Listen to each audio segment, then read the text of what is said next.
Welcome back. You're watching Business Lunch on CNBC TV 18. There's fresh friction between the RBI and the government. The DEA secretary has just tweeted, and I quote, "The rupee is trading at less than 73 to a dollar. Brent crude is below $73 a barrel. The markets are up by over 4% during the week, and bond yields are below 7.8%. Is this the wrath of the markets?" End quote. Shireen joins in now. Shireen, what does this mean for the already tense situation between the RBI and the government? Well, it means very clearly that the tense situation continues. The assumption that one made after we saw the government statement that they respect the autonomy and the independence of the central bank, we thought that that was a rapprochement, an effort to try and extend an olive branch. But if you look at the Economic Affairs Secretary today, which, by the way, is a tweet that's been retweeted by the Ministry of Finance as well. So this is government opinion. This is not his personal opinion any longer. It very categorically uses the phraseology that Acharya, the RBI Deputy Governor, had used in his speech, that 11-page speech, where he talked about inviting the wrath of the markets if the autonomy and the independence of the central bank was undermined. Now, what is very, very clear is that there has been no middle ground achieved during the course of the consultations between the government as well as the Reserve Bank of India.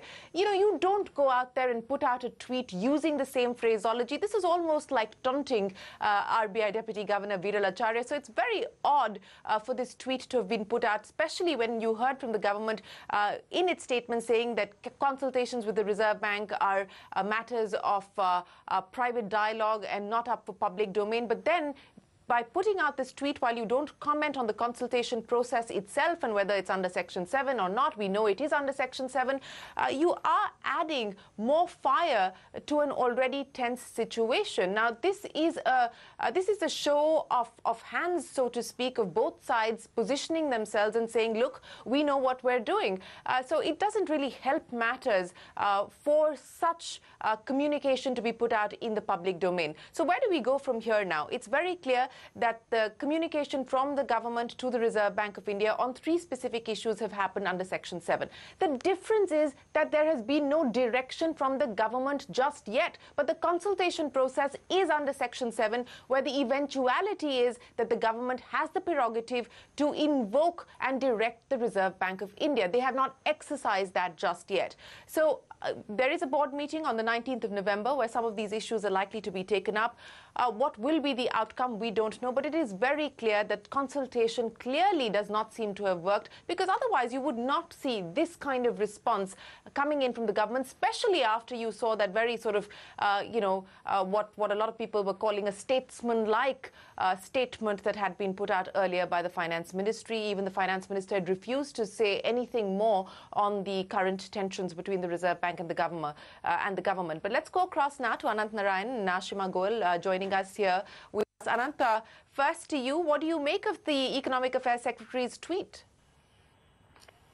Good afternoon. Look, between the RBI and the North Bloc, I just wish they'd stop acting like squabbling kids and act with the maturity that the country requires at this point in time. It's great that we have a fantastic external context right now, and that's a huge relief. Iran and oil prices coming down, China, US possibly making up, who knows, dollar weaker. But, in the midst of all this, the last thing we need is people outside starting to question whether institutions in this country are mature and are working well together. So, go behind closed doors, have discussions. Every government and every RBI in the past has had issues, but they've always managed to find a common ground, a meeting ground between the political imperatives and the academic imperatives. Do the same now. Be mature. The country needs it. We can do without, squabbling school kids in the classroom. Well, let me go across to Ashima. Ashima, the hope was that after the last statement that one saw from the Finance Ministry, that, and we said that it seemed like it was a papering over the current friction and tensions, but no indication of that if one goes by the tweet, which is very directly pointed at the RBI Deputy Governor Viral Acharya. Well, I think we must distinguish between what individuals write and a collective view.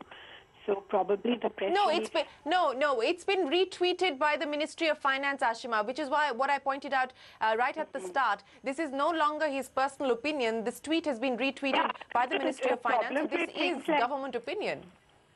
The problem with things like tweets and emails is that the production of goods industry.